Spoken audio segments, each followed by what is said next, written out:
There was once a woman named Mira who always carried a seed in her pocket. It wasn't an ordinary seed. It was a promise she made to herself. One day, she said, I'll plant this in a place of my own. A small garden filled with colours where birds will sing and peace will live. At 20, she said, I have dreams, but no land yet. At 30, she said, I have land now, but no time. At 40, she said, I have time, but I'm too tired today. At 50, she said, I'll plant it when things calm down. At 60, she said, the soil's still waiting, maybe next spring.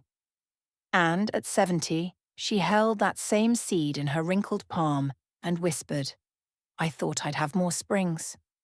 When she passed away, her children found the seed still resting in a small glass jar by her window. They buried it behind her house just to honour her wish. Seasons turned, and though no flowers ever bloomed, the grass there always stayed greener, as if the earth remembered her dream. People passing by sometimes stop, feeling something quiet and tender in the air, a life that waited too long to begin. Morale, dreams don't grow in someday. They bloom only when planted in today. Don't forget to like, share and subscribe.